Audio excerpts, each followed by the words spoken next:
ఒక చిన్న గుడిసెలో తెల్లవారుజాము నుండి సాయంత్రం వరకు పనిచేసే ఒక వ్యక్తి నివసించాడు. అయినప్పటికీ రోజుకు ఒక్కసారి మాత్రమే తింటాడు.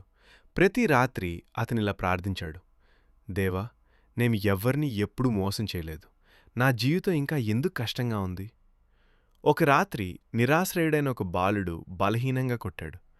అంకుల్, నేను 3 రోజులుగా తినలేదు. ఆ వ్యక్తి తన ఏకైక భోజనాన్ని చూసి అన్నీ ఇచ్చేశాడు. తినుబేటా, ఇది మీదే. ఆ బాలుడు కృతజ్ఞతగా తిన్నాడు.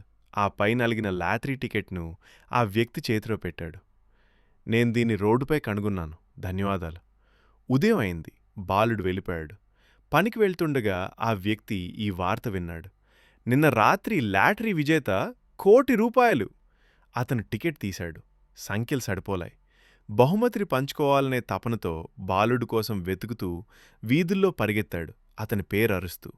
అలసటతో ఊపిరి ఆడక అతను ఆలయ మెట్లపై కూర్చుని, నేనతనికి సగం ఇవ్వాలనుకున్నాను అని అరిచాడు. పైనుండి ఒక సున్నితమైన స్వరం ప్రతిధ్వనించింది. నేను మీ ప్రార్థన విన్నాను.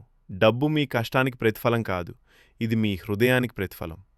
ఆ వ్యక్తి పైకి చూశాడు. కన్నీళ్లు ఆనందంగా మారాయి.